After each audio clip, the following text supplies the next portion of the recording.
Hey, what's up, everybody? Welcome back to the NRW. I'm your host, Rob Medina, and I thank you all very much for joining me here today because today I'm going to be reviewing the movie The Last Samurai. Now, what's funny about me doing this review this week is because last week I had done a review for Bad Santa, which was celebrating its 20th anniversary that week because the film was released on November 26, 2003. So in learning about that, I decided to watch the film again and review the movie, put it on the channel. And then by chance this week, I was on YouTube and I forgot which channel it was that posted it, but I saw that they were mentioning that on December 5th, 2003, this film came out. So this week marked the 20-year anniversary of this film's release. And I was like, well, I got to watch this movie now. Thankfully, I had time and I'm able to get this review recorded and get it uploaded on the channel. And what's funny is that I have not seen this movie, I think in 9 years. It's been a while since I've seen this film, but I always put it in such high regard as far as like one of the best period films out there, historical films, I should say.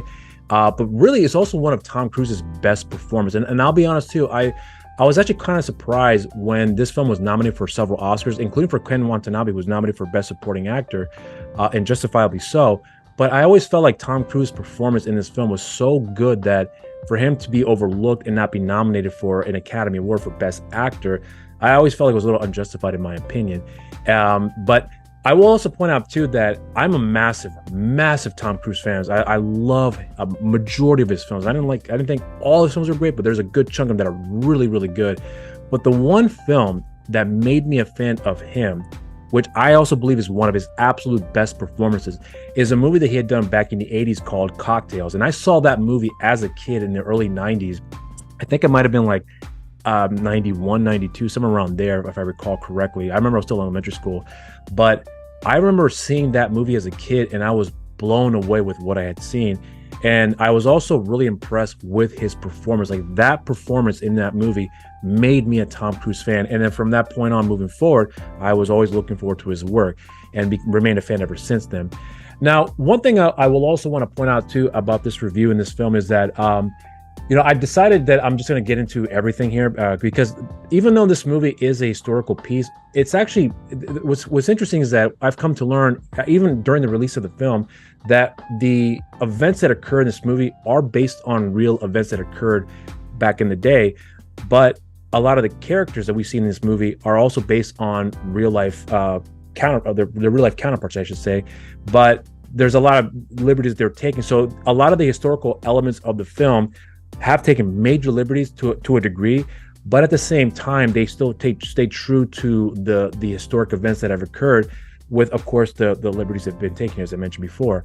So I will say that, with me getting to this review in this film, there have been some talks about some of the controversial aspects of this movie, which I'm not going to get into here because I'm purely going to be talking about the merits of the movie, like about the film that I really did enjoy.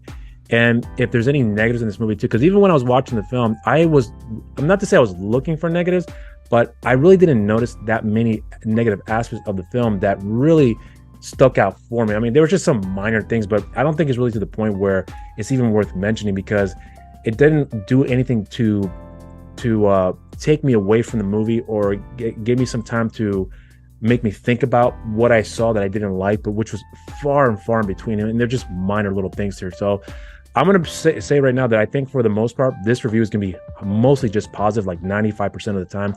And if I recall what those negatives are, and if I think it's worth mentioning, I'll probably put it here in this review. But I will say here that I will get into the plot synopsis, and of course, I'll get into my positive, possibly some negatives, and then my rating. Set in Japan during the 1870s, The Last Samurai follows the story of Captain Nathan Algren, a respected American military officer hired by the Emperor of Japan to train the country's first army in the art of modern warfare. The Imperial Amuro cabinet attempts to eradicate the ancient imperial samurai warriors in preparation for more westernized and trade-friendly government policies. Algren finds himself unexpectedly impressed and influenced by his encounters with the samurai, which places him at the center of a struggle between two eras and two worlds, with only his own sense of honor to guide him. And that right there is the film in a nutshell. So now let's get into my positives. My first positive of this movie really has to do with Tom Cruise. I've said it in the beginning of the review that Tom Cruise is one of my favorite actors. I think he's a really good actor. But the thing about Tom Cruise for me, though, is that a lot of times when I see Tom Cruise in his performances, I still see Tom Cruise. Again, not to disregard or dismiss any of the hard work that he puts into his movie. He's definitely one of the best, especially when it comes to the action genre. Like, he's the guy that like just takes it to a whole nother level.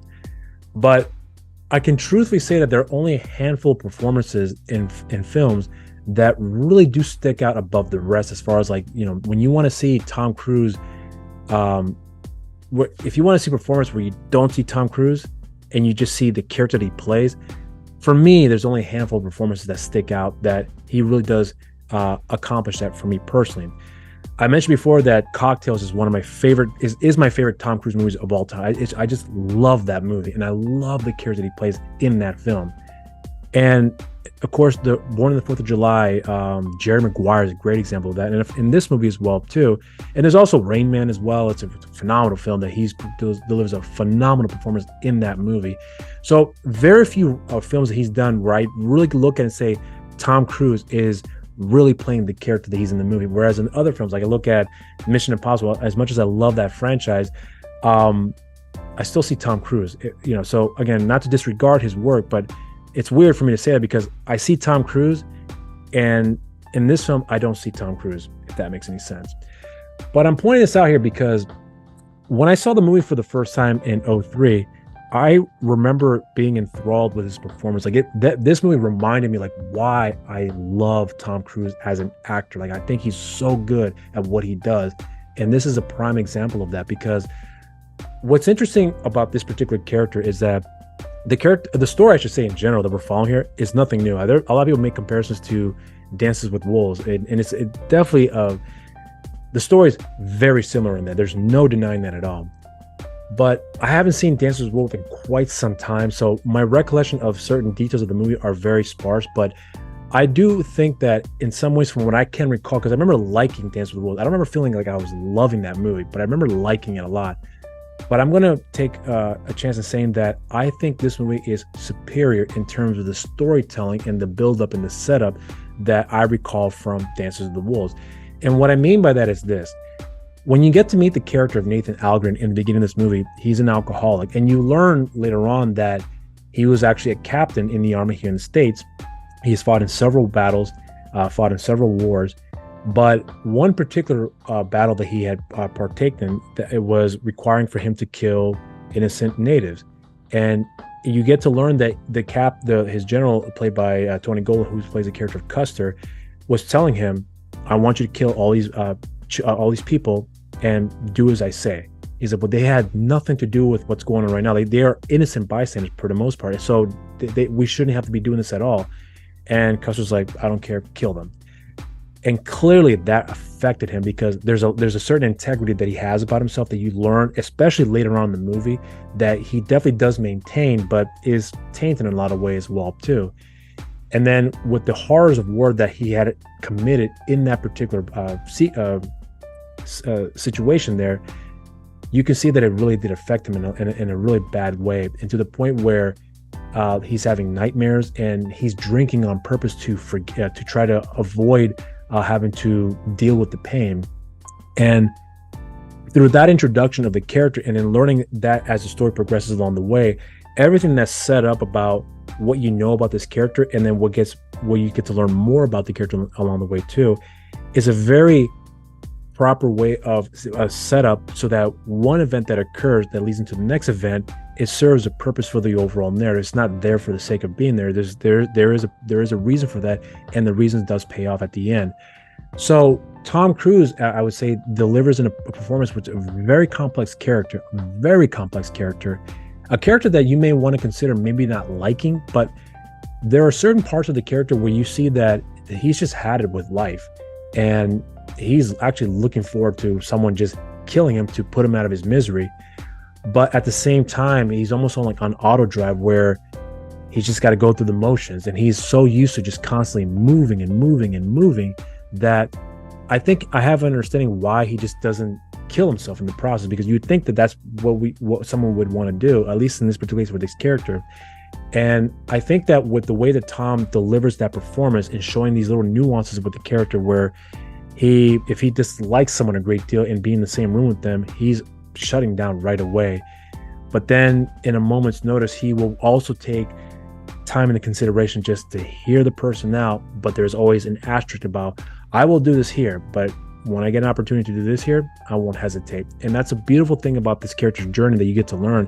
And then as the story progresses along the way, when he is training the Japanese army, you get to see that he's actually quite good at his job, but at the same time, he also has a certain way of connecting with people around him. In this case, with the Japanese army, where he's trained them how to use the gun and how to shoot it properly, and then gives them a pat on the back, like he's showing, hey, you're doing really good. So you get to see a humanity where he's doing something that he knows he's really good at, and somewhere along the way, he finds a little bit of happiness, and then something disrupts that, and then instantly he changes to a much more aggressive and I wouldn't say aggressive character, but more of like a very angry person, the person that he is right now, where he's full of aggression, full of rage, and you get to see that come out, but yet at the same time still maintain his integrity despite all the turmoil that you're seeing just come right out of him as well too. And that's a very hard thing to pull off, in my opinion, to have that balance, to showcase the chaos that's built up inside him, and at the same time showcasing a humanity that comes out right in the midst of that chaos. Brilliant performance, in my opinion.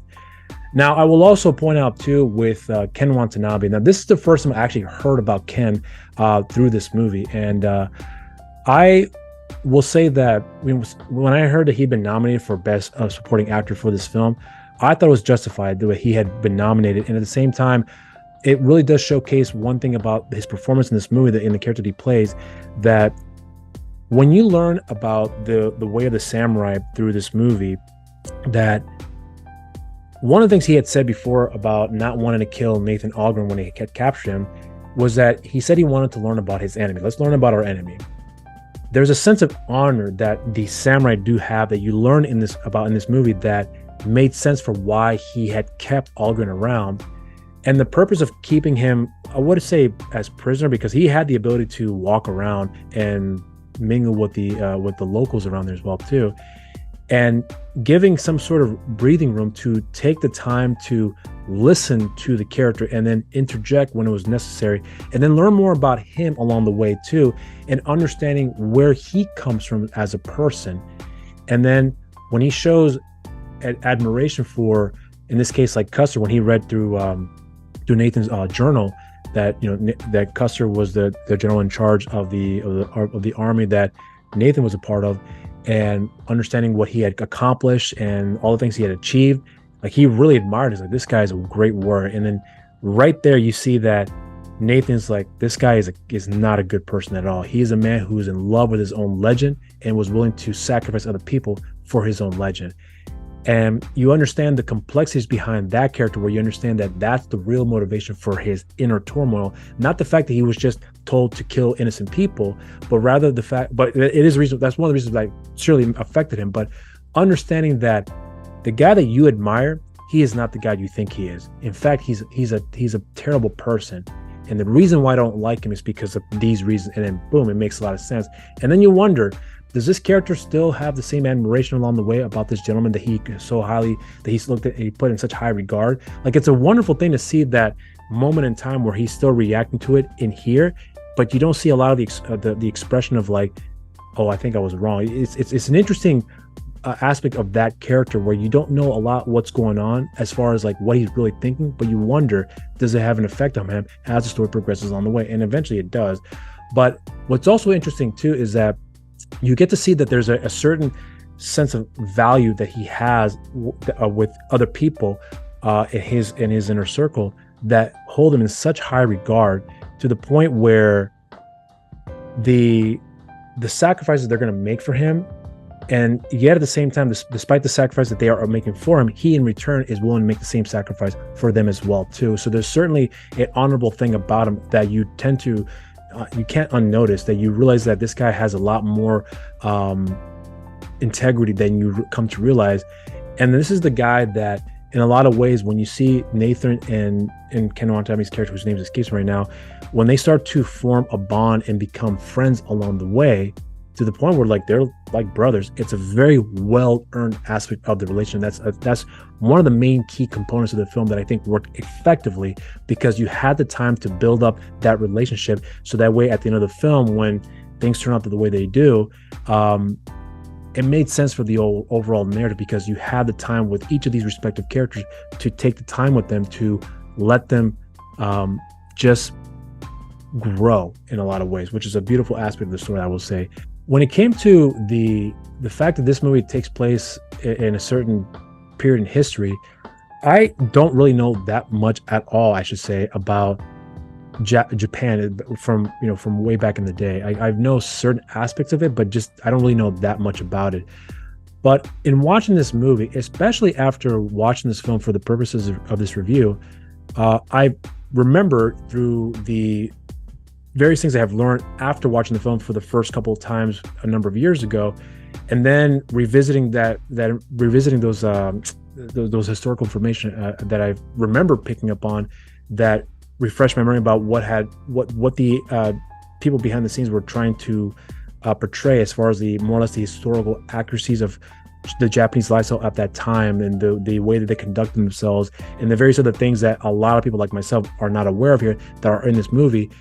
Some people have pointed out, critics I should say, that there is a lot of historical accuracy in terms of the culture, in terms of the way of the samurai, but at the same time, the one thing that the film does not show in this movie, as far as the narrative as this film is concerned, is for the motivations for why the samurais were very much against the reason for the more or less the westernized modernization of Japan. And that has to do to the fact that since the samurais for hundreds of years were held in such high regard in terms of like first-class citizens, they had a lot of privileges that most of the common man did not have. And they've been able to maintain that for such a lengthy period of time. But there's a lot more to the story about simply just them being first-class citizens, and having privileges that most of the people never had or don't have. There is a lot more to the story when you come to find out once the changes have started to occur, where the Japanese government decided, hey, we're going to make a major overhaul here too. We're going to modernize our country to keep up with the world and be able to sustain ourselves in the long term as well too. A lot of the samurais were like, we don't want that, because they knew that those privileges they've had before were going to be stripped away from them, and they themselves were becoming obsolete. Where there were some other samurais that were like, you know what, I'm for this change for the reasons that they decided to follow through with that. And they also ended up working with the government in that capacity, having jobs that they probably would have never had being samurais, because they were just, it was probably considered too low class for them, or whatever the case may be. There's a lot more to the story as I just mentioned there. But you've come to find out that there were some samurais that were very much for the changes in Japan, to the point where they actually fought their former friends, if you will. So in the movie, it does show one character who was samurai and decided to go with the Japanese government and train with the army, considering that he was for the changes. But it's kind of just mentioned, but not really delved into much. So in the movie, it basically shows more like a romanticized version of all that, removing the fact that one of the reasons why the samurai did not want to have Japan go through this change, because they didn't want to lose their privileges. That's completely removed from the movie.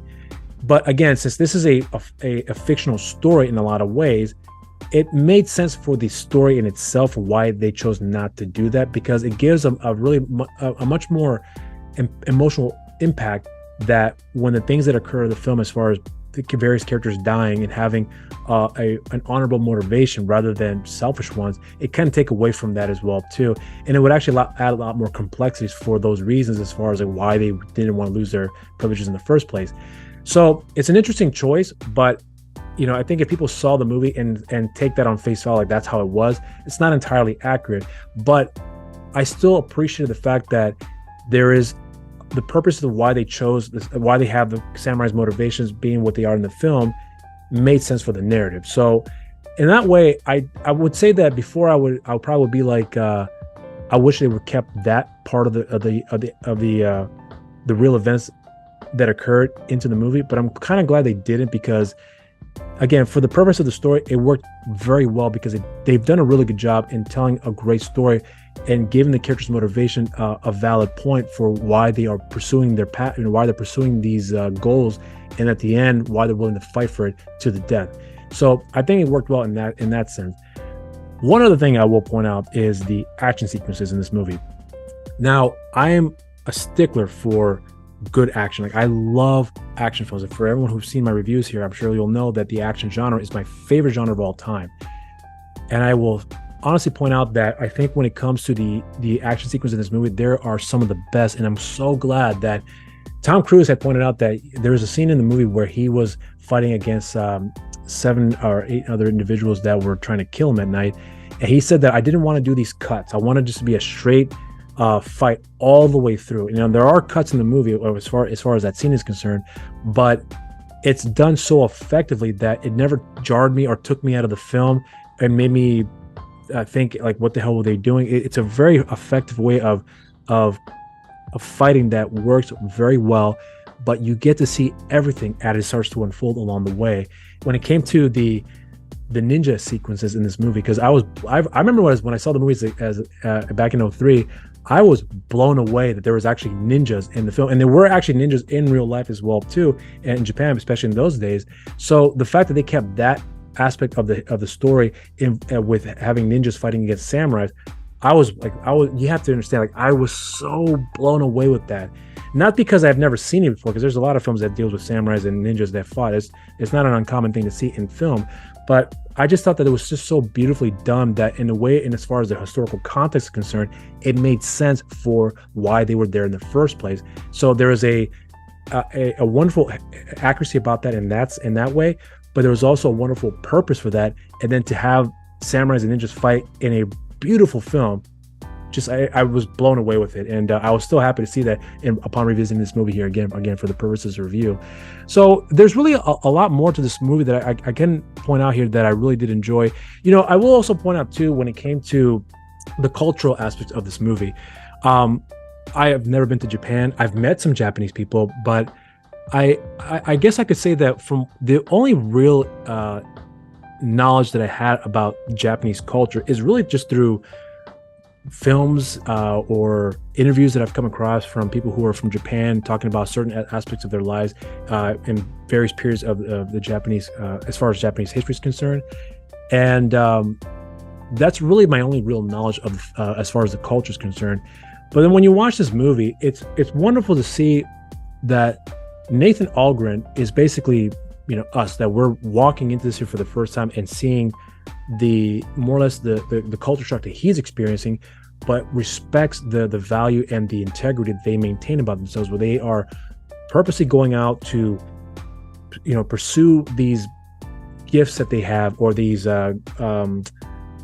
more or less missions that they are trying to accomplish here, and they do with such discipline. And then he's highlighting that this is something that's wonderful that I really don't see, and these people are doing something that they love and they care about, and they're looking at each other and they're respecting each other. They are courteous, and it brought so much peace to him in a lot of ways, that he really did respect and truly became loving, you know, the people and the culture at the end of the day.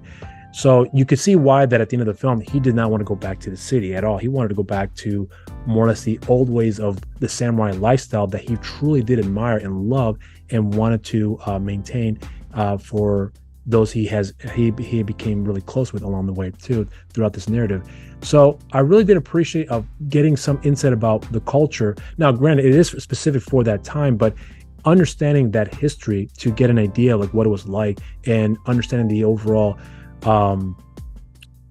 you know, the way that the samurai specifically, how they are going through this hardship in this particular time here, and how they're dealt with the prejudice that they were having to deal with as well. So you get to see that in the movie as well, and how they've been able to maintain integrity, and then willing to step up and take anyone out that's crossed in line with them, so that way they can protect themselves and their loved ones as well too. So there's a lot of wonderful set of of a build up to that serves well, again, for the purpose of the story here. There's really a whole lot about this film that I can certainly point out here, but I can go on for hours with this here, and I think I may one day possibly do a review, not a review, I'm going to say a commentary about this movie and a few other films that I have in mind as well too. But for sure, this will be on the top of the list as far as the films that I wanted to do a commentary here that I hopefully get to drop on the channel maybe one day somewhere down the line here. But so for me, that's going to be into my positives. So now let's get into my negatives. What's interesting is that I really don't have that many negatives about this movie at all. And again, the negatives I do have on this film really don't do anything at all to, I guess, to justify for me to even bring it up. Because here's an example of what I can say by negatives here is that I remember when I was watching the movie that I really loved Billy Connolly's in the movie. Like, Billy Connolly is a very well-known comedian, actor. I think a lot of people may recognize him for the role that he played in The Boondock Saints, which is an amazing movie in its own right.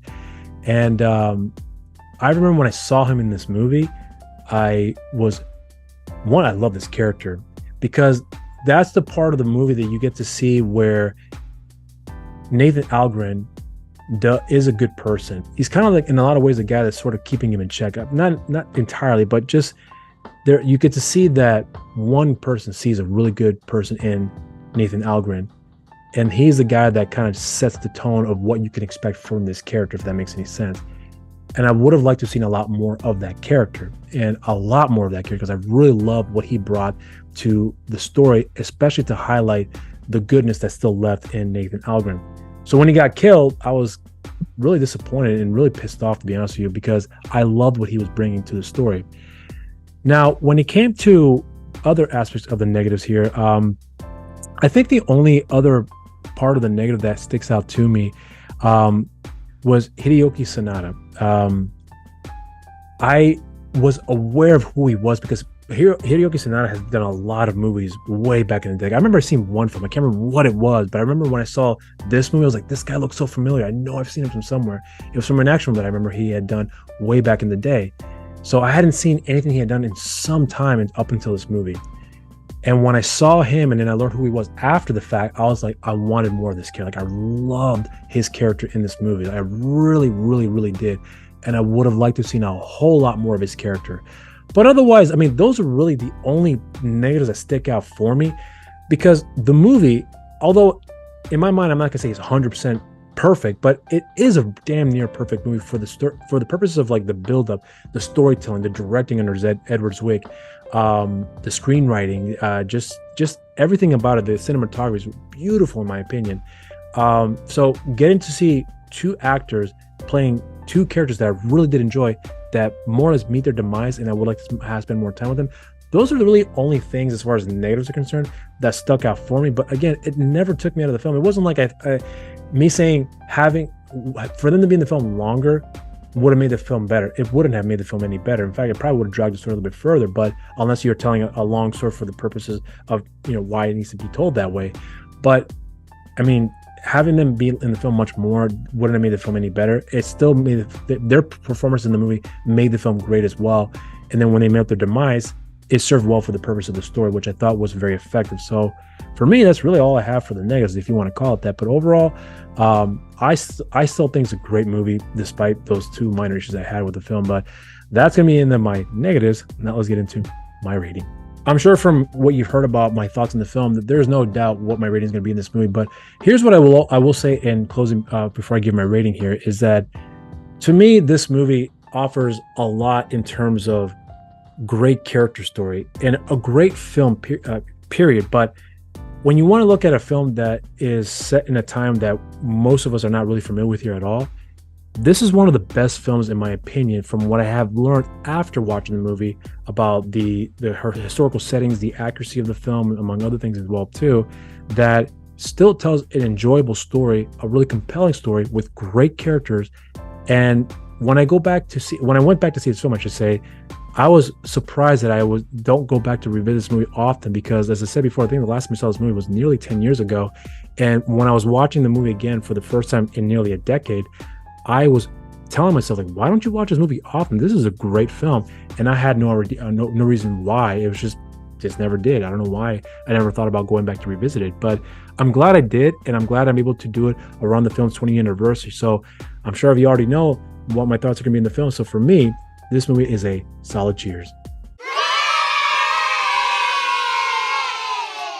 And those are my thoughts on the film. Now, if you have seen this movie, let me know what you guys think in the comment section down below. And while you're doing it, if you haven't done so already, subscribe to the NRW, hit the notification bell while you're down there as well. And also follow NRW on social media. On Instagram, New Release Wednesdays, on Facebook, Nerds Rule the World, and on Twitter at the NRW. You can follow me on my social media accounts. On Instagram, You're So Cool with Rob Medina. On Twitter, You're So Cool WRM. And on Facebook, simply just Rob Medina. And that'll be it, guys, for this review. I hope you guys enjoyed it. Until next time, stay safe out there and cheers.